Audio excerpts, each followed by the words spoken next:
Okay. Does that work? That works. Okay, now what we're going to do is, I'm just going to test, come on, man. Okay, so for that, use this one.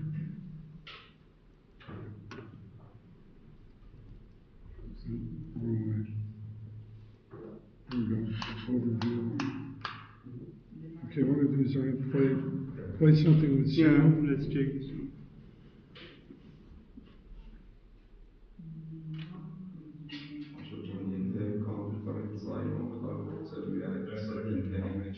It should be. Some of this new yazdı.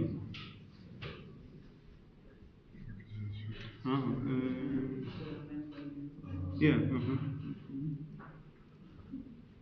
This is not coming. What's going on? No. Am I getting any? There we go. Well, you see, you needed to have it. Okay. Normal. Okay, this is good. We need to test the sound, so.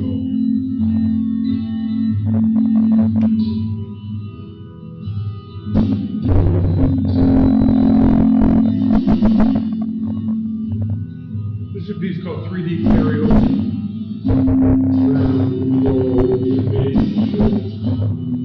This is actually two Kinect cameras that are put one next to the other, and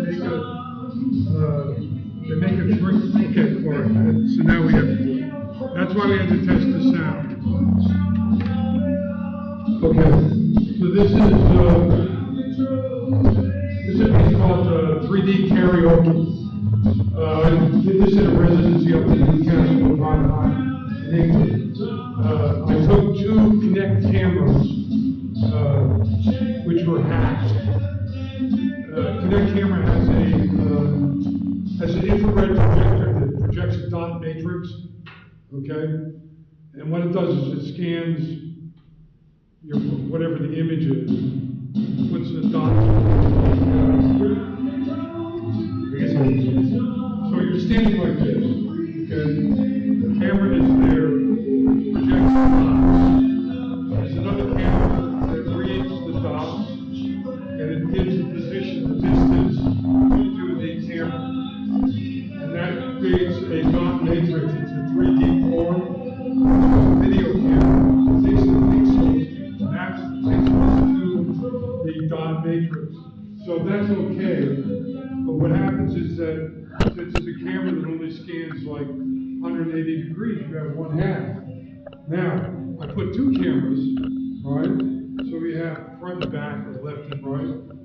And this is actually what happens is that you can have two separate images, and you try to collaborate, calibrate them to go together. But then again, I liked it not going together. I liked it better. I like it like that as well. Okay? Now, if I just did this as, oh look, I can make a 3D video live, you know, everybody will come and they'll look, oh, look at that, they'll wave their hands, this and that. And that's nice, right? But I thought, karaoke, now, see, then everybody can say, so they can see themselves, and then the words go across the bottom, right? Now, the thing is that, you see, this is an image of a Kinect camera that's actually projected. But the thing is, with something like this, since it's all programmed, some can actually VJ. So you can take the camera, the 360 camera, and you can move it up so it's shooting down, and it calibrates, so you can move it sideways, put it to the back, front, like that. In other words, you can do live VJ, okay? So that's this act. This piece is 3D karaoke, and it's also my idea, which is basically that when you go to an opening, you know, nobody looks at the artwork, they're more interested in, you know, seeing each other, talking, drinking, you know, that sort of thing. So I said, okay, well in that case, we might as well make the artwork the party. You know, so this now is like, this is an artwork where people come and they participate by singing karaoke.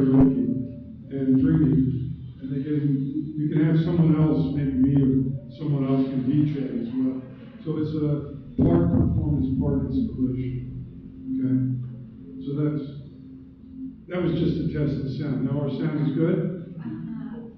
Okay. Okay, now we can start the lecture. Is that okay? Now this is going to be fun. I'll get rid of this. Okay. Now, let me see if I can get this.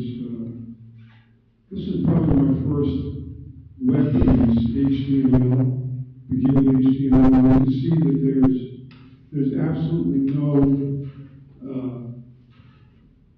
there's nothing to it in terms of you can't set up the type, the size, anything like that. This, I don't know why this is doing this, but I actually like it, because it has something to do with this computer. It's just kind of rotating these things. I had no idea this was going to happen, which is even better, because I like, the thing about HTML is that it's a code system. This is the name of the piece altogether. I'm going to make it smaller. Should we make it smaller?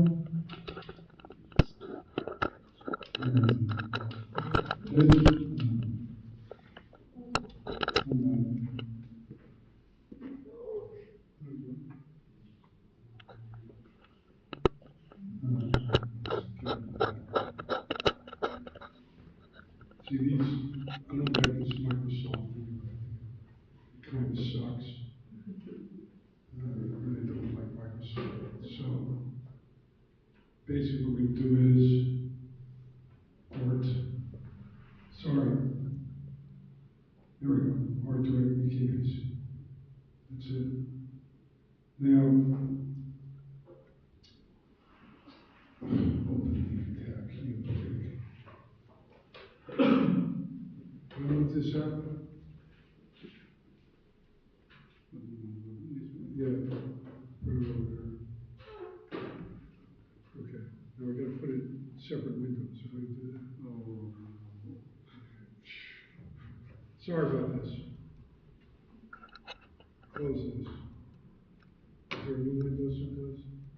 Down here?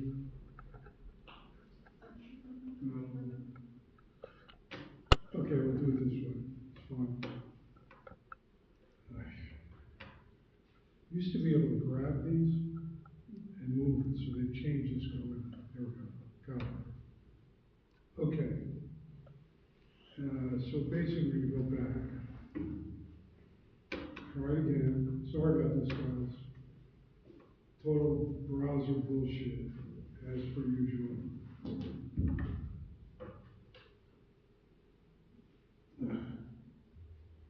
PC.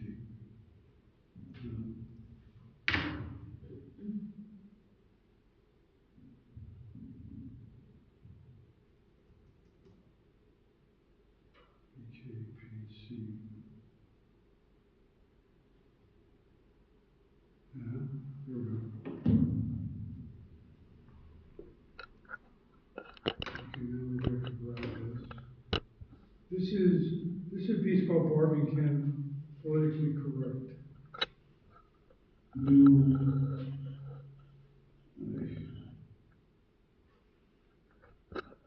Anyway, God, I hate these things really. It used to be that. There we go. Okay. This was the first piece that I actually did, which was an internet piece, okay? Now, get rid of this. Yeah, at the time, at the time that I did this piece, people they did not, there was no web browser. This is before web browser. There were three artist-run BBSs, bulletin board service, and you would have 14.4, 12, 20 modems, so it was very slow. You know, you would log on with a computer, you would log on to a server. The server was a BBS. You could do like text chat.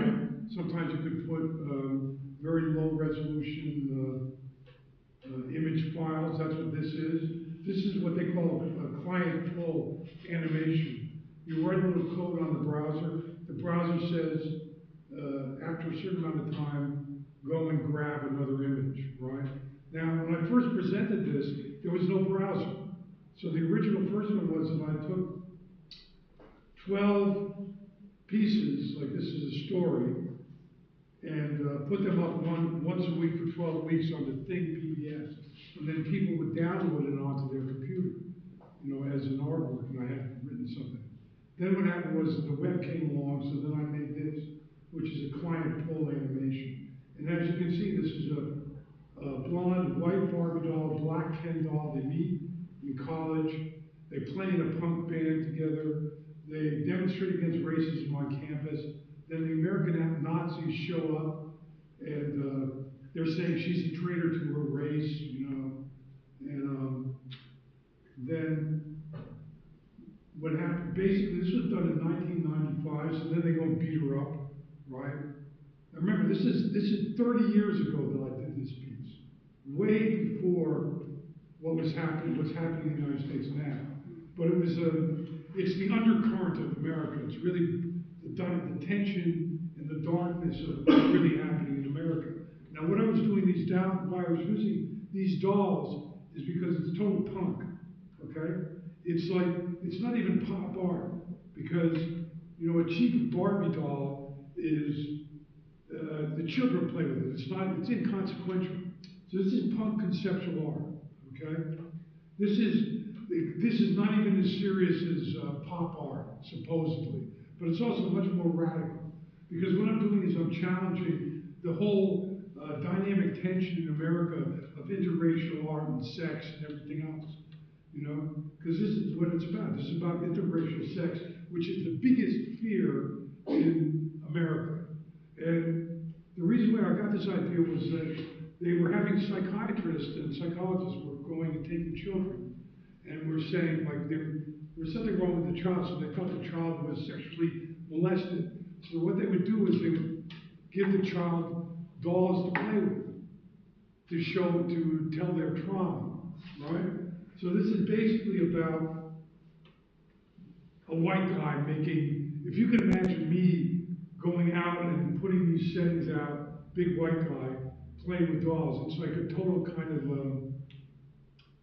it's like a punk gesture in terms of what this is. It's very, so of course, the people who were the curators on the art world, they were like all excited about, oh great, internet art, but then they saw this and they didn't know what to do. Oh no, this is no good. But anyway, this piece I've shown, I've taken it around in lectures, and it's a classic, like one of the first net art pieces. And I actually was lecturing in a school in Iowa or Tennessee, I forgot which. I was showing students this, and I started getting email threats from white nationalists. You're laughing now, but we're going to get you. Ha ha. Right? I mean, that way back, I'm talking 30 years ago, there were people who were already on the internet, trying to make these kind of threats. This is way early. So now, this next piece here, see this here? This is one of my websites. I had built all my own websites. Now, what we're going to do is, the first thing I do is I'm going to show you this other punk art work. This is called faux or fake conceptual art. As a young artist in New York, there was conceptual artists, and they had made a system where it was like a structuralist, Phil Nimlock. There were all these kind of structuralist artists, right, structuralist musicians. And they basically set up a system where you could reduce the artwork down to its basic elements, and what would happen would be that would be the artwork. The only problem is that if you're a young artist coming along, they've already killed all of art. There's no art to be made. You can't make it because they've killed everything. It's the end of modernism. It's the end of modernist discourse, right? So what are you going to do? So I decided that I was going to, on Canal Street in New York City, right by Soho, they would have people doing, they would sell fake handbags, like, and watches, you know, like, Joyce, what was that, like Yves Saint Laurent, Rolexes, and what was the other bags? Louis Vuitton bags and that sort of thing. So I said, well, okay, those are luxury items. So why don't I make fake conceptual artworks, right? So that's what this is. I've actually remade some artworks. Like this is a fake Dennis Oppenheim piece. I redid it. That book is not real. I made it so that the original piece is he's laying on a beach with a book that says tactics. And then there's another photograph where hours later you take the book off, there's a white square on his chest, and the rest of his body is red from the sun. So I made the reverse. I just made a book of conceptual artists with their names, conceptual art, and then I made a chest, I dyed my chest red for that part, right? Now the thing that's interesting is when people saw this on the internet, they started sending me emails saying, where can I buy that book? I really want that book. And it was like, they thought that this was for real. I couldn't believe it, right? Then here's another one. This is like a fake Joseph Kassuth. Joseph Kassuth did a piece which was a photograph of a folding chair, the dictionary definition of chair, like a photostat printout, and then the chair. So I basically remade his piece. I did it in color, sit on, which is another definition for a chair. It's something you sit on. And then I deconstructed the chair, okay? So essentially this is a position for deconstruction. So it's a question of doing like an appropriation and a deconstruction at the same time. Okay, so you're dealing with post-structuralist ideas of sexuality, identity, you know, power. So this is essentially, this is this is punk, okay? I can't make, now what I did with this work is I put it online, Faux Conceptual Art. So it's a proposal, it's an internet proposal for an art show, which I've never done, right?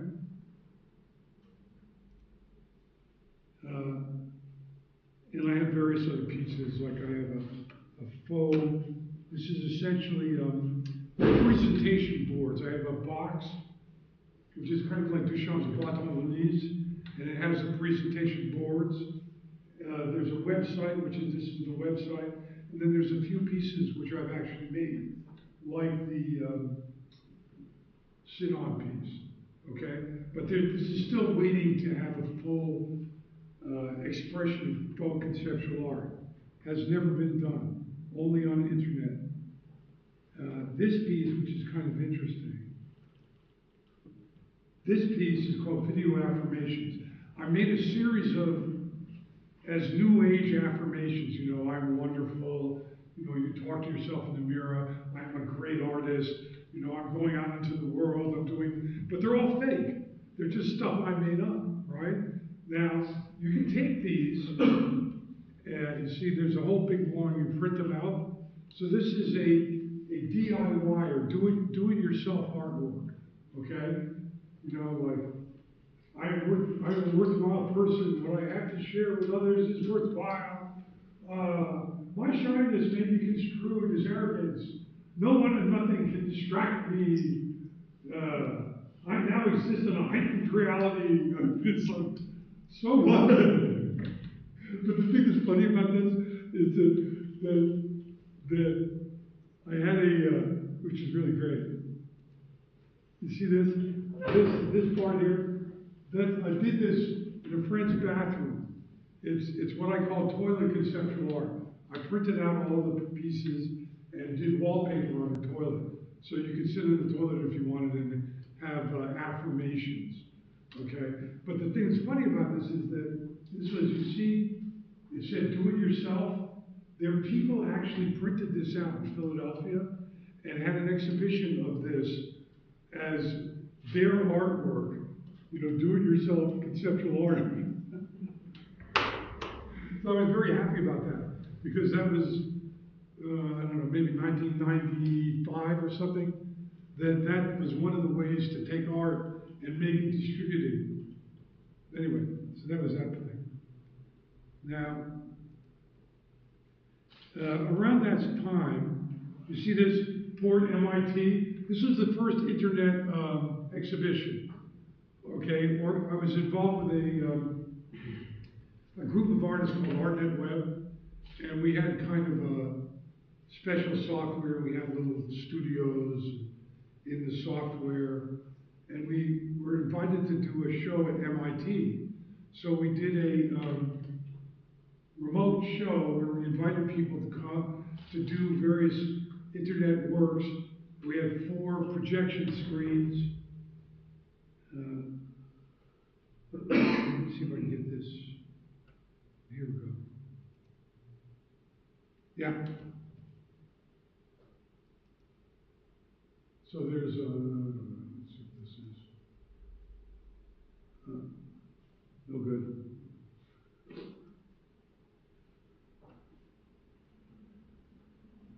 Get rid of this.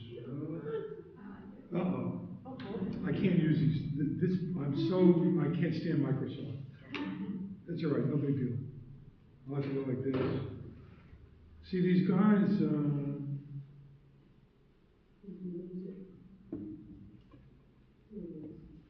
artnetweb.com, something like that. Okay, so we'll put it over here. See if I can move it. Come on, man. My God. Click. Yeah. There. That's it. Thank you. I'm not used to Microsoft browsers. Sorry. Where was I? Port MIT projects. Anyway, this is a whole list of projects. There's that. This is historical in terms of what it is.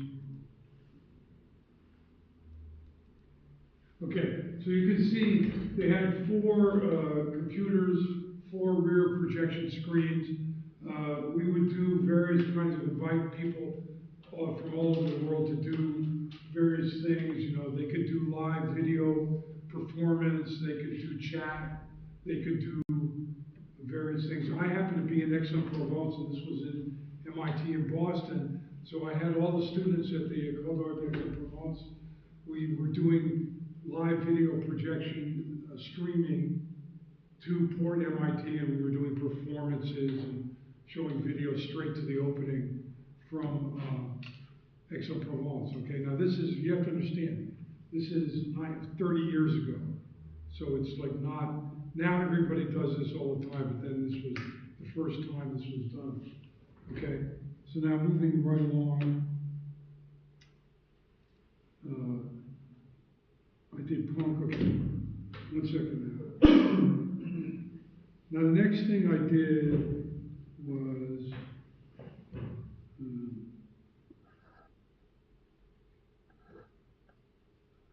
I'll get rid of this.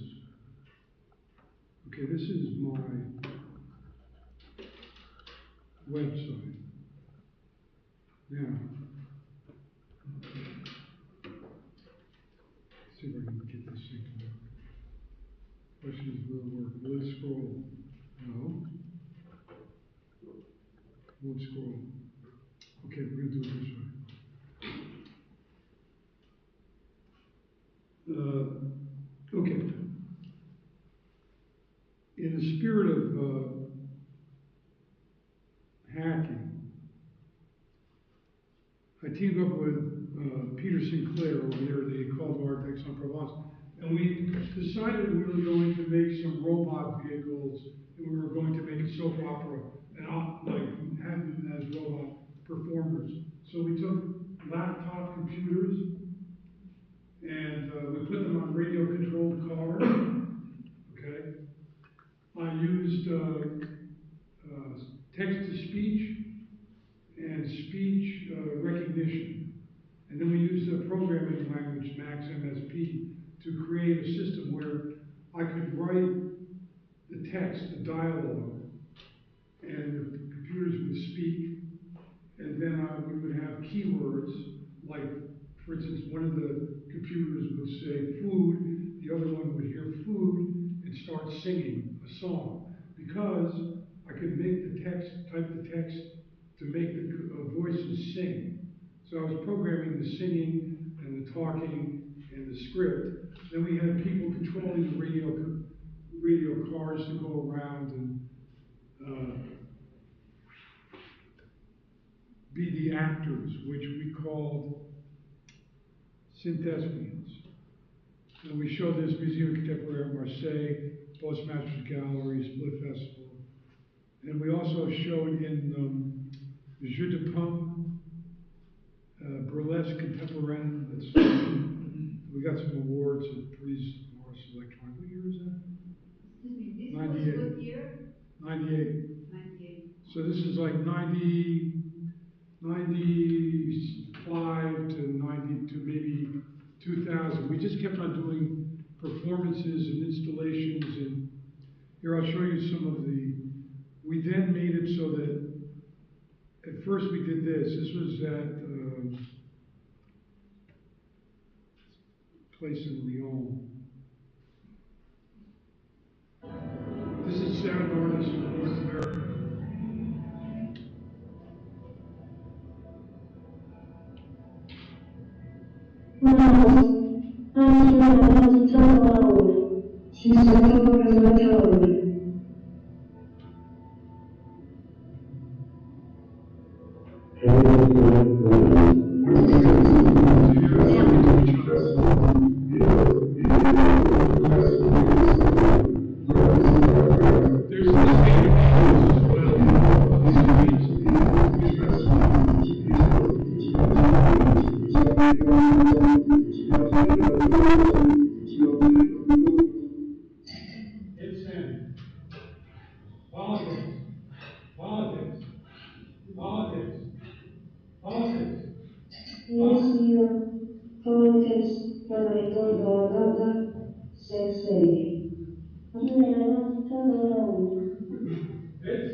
All right, now we get back up here.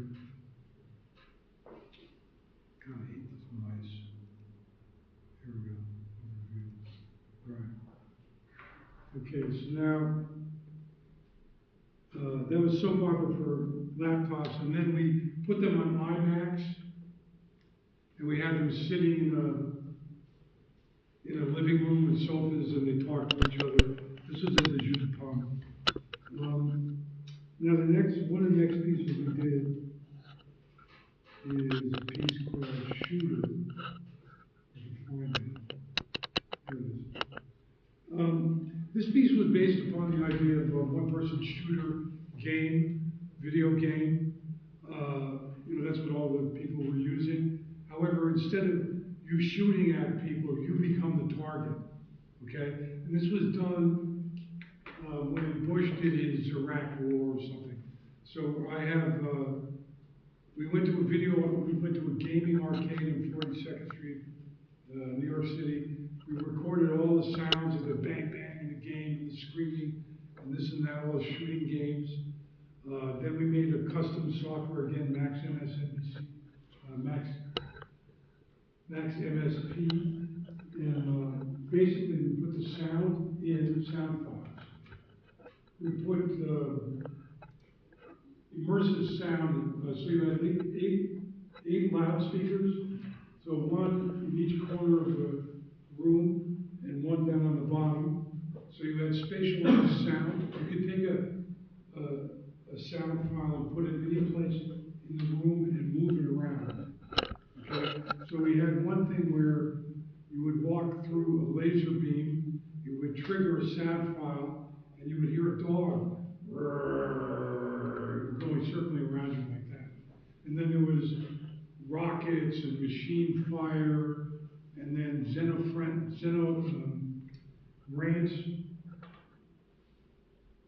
xenophobic rants where, for instance, you would say, I'm going to kill you, motherfucker, whatever. It's basically all about the anger of war, shooter games, but it's disembodied in this kind of an interactive sound environment. So I'm going to, oh God, I hate these mics. Yeah, here we go. So there, in the center of this room, we had a mirrored cube, and lasers would shoot out, and then bounce around mirrors, and then go back in. So you would complete a laser circuit, which, if you walk through any one of these files, would trigger a sound file, which would randomly select. Okay? So now, what I'm going to do is I'm going to show this.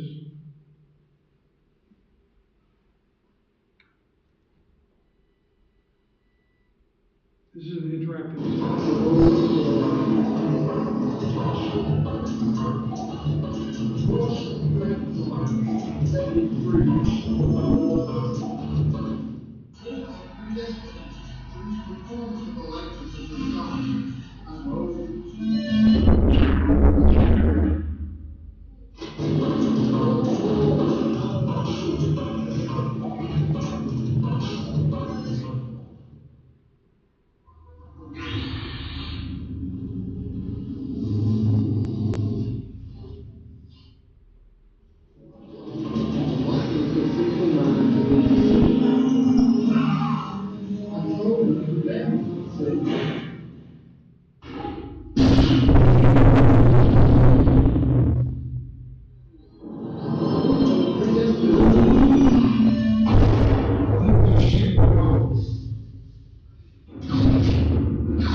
I'll kill you.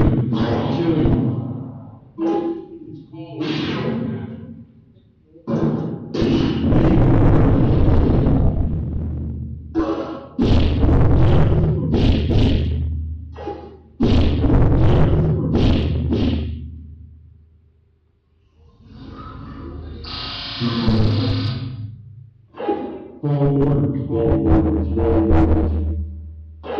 I'll kill you. I'll kill you.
Okay.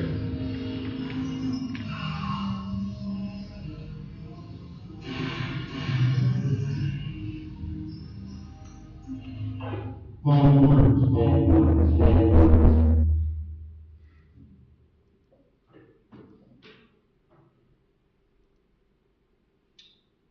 What's that? I don't know about this. Here we go. Okay, so that was shooter. Where is this? I press it. There we go. What time we got? What time is the next lecture? 15 minutes. 15 minutes? Something like this. Okay. So in that case, I'm going to skip over. I was going to do Rant Pod and Art Machine. Well, maybe I'll just do Art Machine. No, Rent Pod. What? I agree, rent bar. Rant Pod? Okay, Rant Pod. Let's see if I can find it now. Rant Pod. This one. Okay. That's not it? Yeah, that's Rant Pod. Those are HD rants.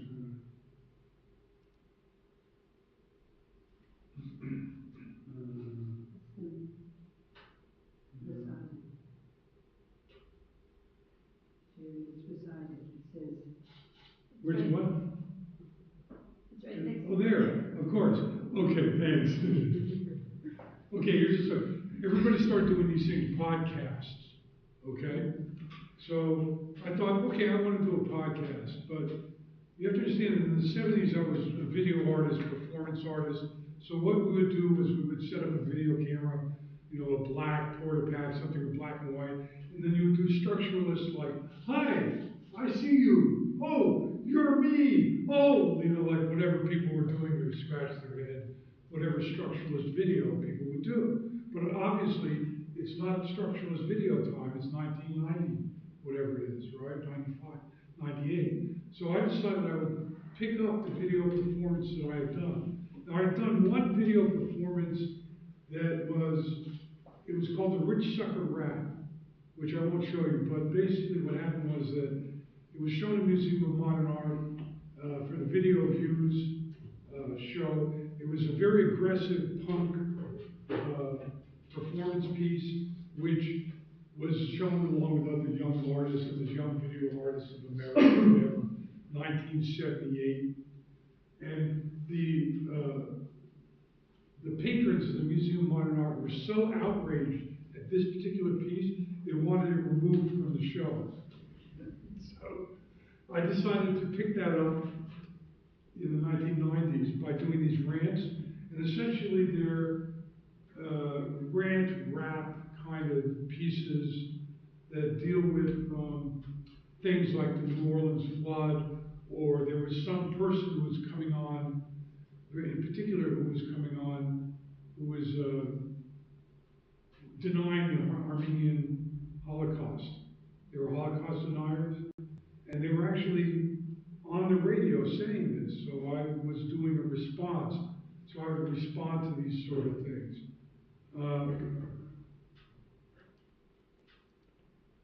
So I did a series of podcasts which you can download onto your iPod. These were actually shown at the Pompidou Center. Come on, why are you not doing this? One second, I have to go back here. Yeah, they had a thing at the Pompidou Center where you could go down to their cafe and you could directly load the podcast onto.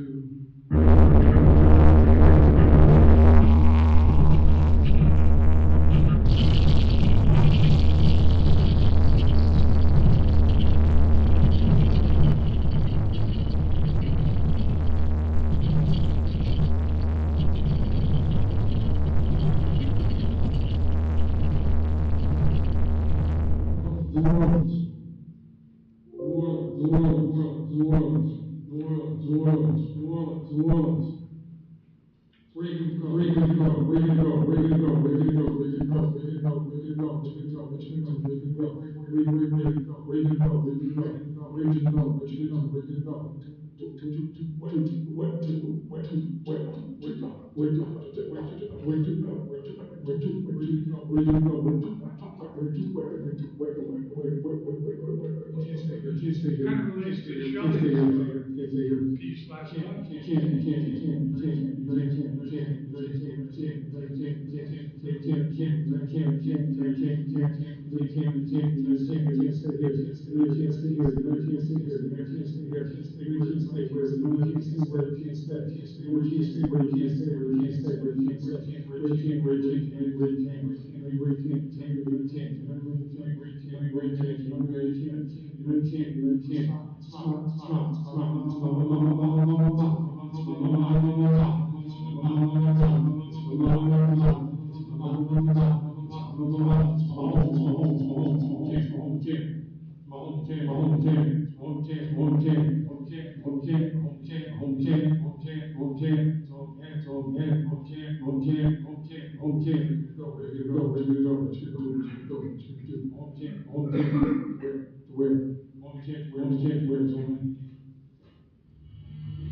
So that's basically, I would send these out once a week,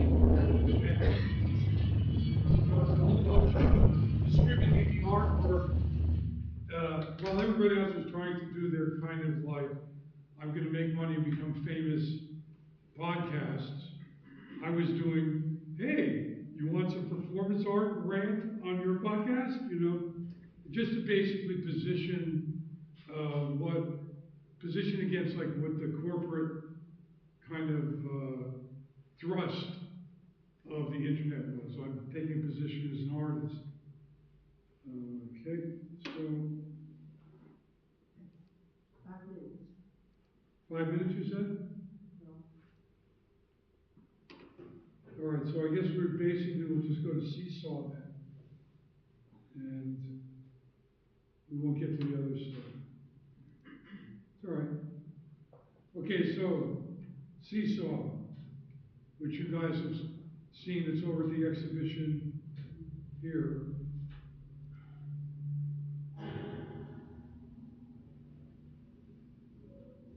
There we go. This is a totally, I did this in a residency at Governor's Island. I built the seesaws from cheap construction material. I downloaded the movie, it's Two for the Seesaw, Shirley MacLaine and Robert Mitchum.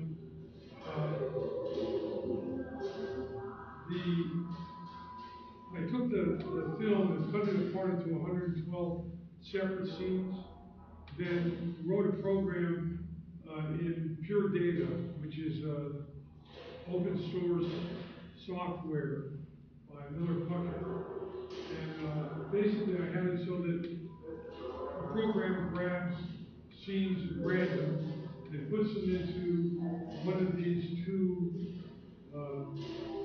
cinema aspect windows. Then there's a sensor that's attached to the seesaw. In this case, it was just a volume control, so that's what's called as a variable resistor or potentiometer, okay?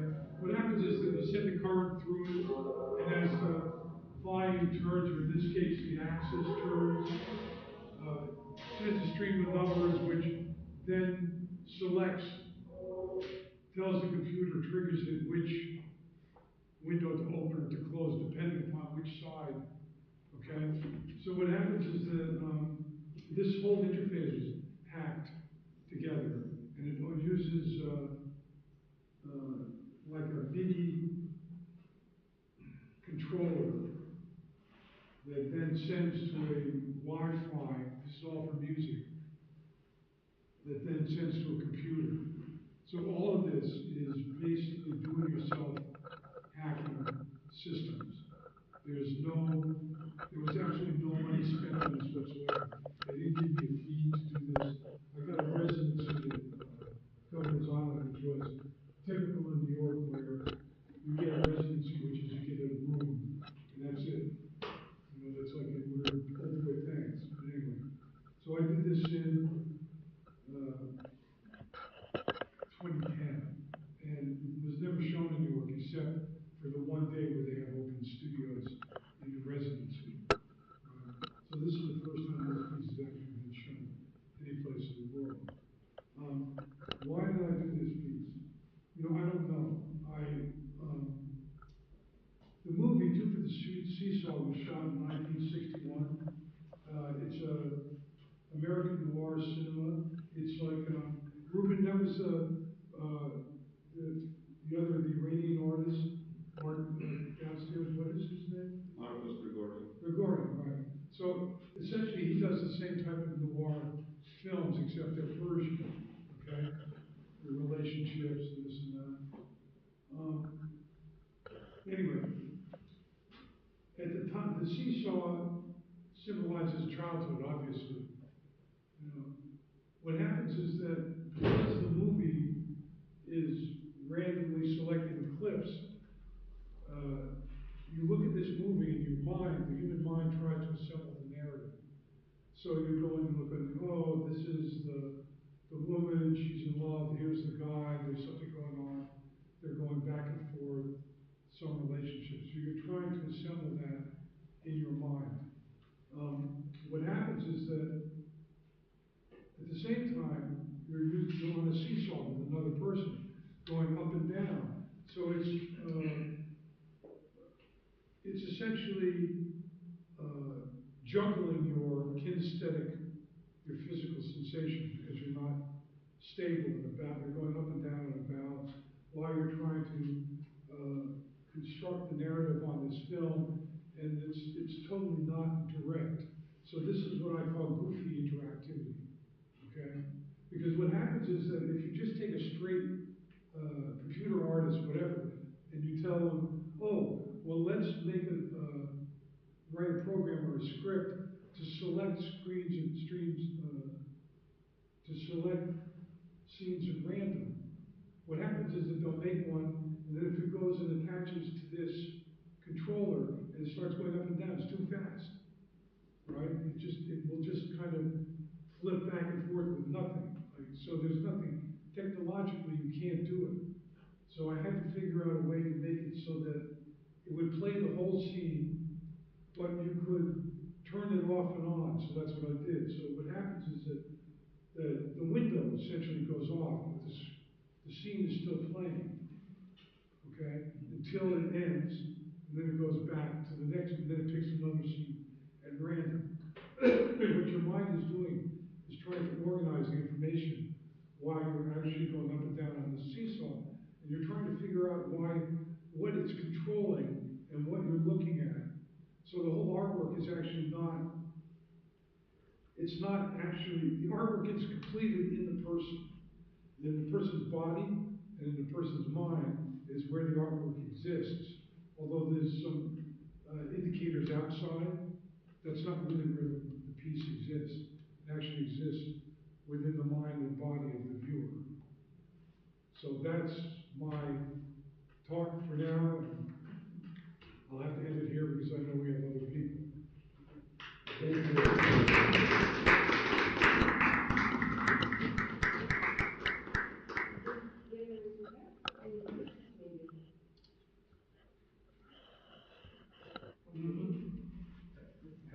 In the soap opera piece, the text, is it generated? Or the text that the computer then transformed to speech? Oh no, I wrote all the text. Yeah. Okay. We did another piece later on called Heartbreak Hotel, because it's very simple. It's like what you do with artificial intelligence. You create a database, right? Then you train it to respond. So we did another piece, Heartbreak Hotel, where we had characters, and they had little dots on their underside, like little sculptures, and we had a table with plexiglass, and you could move the dots around, and the camera would read the dots, and if two dots came together, they would say that the nun is talking to the cowboy. Then, within the nun's text, we went to the Catholic catechism or whatever, we took out phrases, and the cowboy, we went to the cowboy book and took out some phrases, so the cowboys would talk to the nun, or would talk to whatever character it was, depending upon it would just randomly select the phrase. Because human conversation is all very arbitrary anyway. You know, a lot of times it doesn't make any sense. What people are saying and talking, they just, you don't know that the conversation goes here, it goes there, right? But you can kind of get an understanding of what the person is saying, because they're always talking about their own persona and personality. So if we wanted to continue further with these sort of things, we would have had to go to artificial intelligence. Right? Now, recently I just started playing music again myself and writing songs. So I went back to recover some songs, pieces and word pieces that I had done in 1973 for a show in New York City, my first show. And it was 3-word phrases like which was what, when was where, who was this, what was that, why is this, you know, various things of that nature. There were 100 phrases, but I had lost the original list. So I thought, oh man, I'm gonna have to remember all this. But I went, ChatGPT. So I went and I put the words in ChatGPT, and it gave me all of the phrases I wanted. So then I wrote some songs, you know, using the lyrics from ChatGPT. So now I've been collaborating with ChatGPT. And I did another song which was called I'm Not an Artist Anymore. And the song, it goes, I'm not an artist anymore. I put that stuff right in the drawer.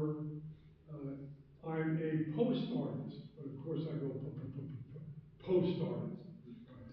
And then what I did was I said, I told the ChatGPT to start giving me adjectives to artists, like I'm a dream artist, scream artist, meme artist, lean artist, team artist, cream artist, you know, like that, on and on and on, right? So then I started doing the rant, like, I'm a dog artist, God artist, fire artist, you know, vine artist, snide artist, light artist, this, you know, like that. So basically it's a rap, but it's not a rap. And it's a rant, like that rant pod, but it's not a rant. And it's music, but it's not music, because I'm using guitar with various distortion boxes, and I use a slide guitar, so it's basically all noise and sound, and it's not really music. So it's an extension of what I've been doing, going all the way back 1975 to the recent now. Okay, so that's, is that is that a good answer? Or you? No, absolutely. Yeah.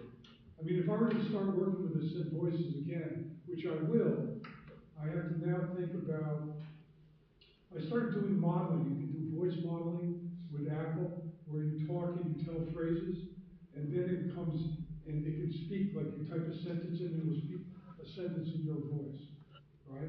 But I said, this is interesting, but you know what you can do is you can speed it up. So you can make it go like that, right? Or you can slow it real down. In other words, the minute that you put your voice into a machine, it's no longer your voice. It's something else. It's your voice plus machine, okay?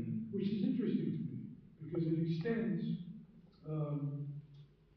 what you can do as a human being, okay? And the difference I see right now in terms of what people are doing in artificial intelligence and AI art and that sort of thing is they don't understand. They say, well, if a computer makes art, is it art? And it's like, no, it's not art. You know, it's because it's made by a computer.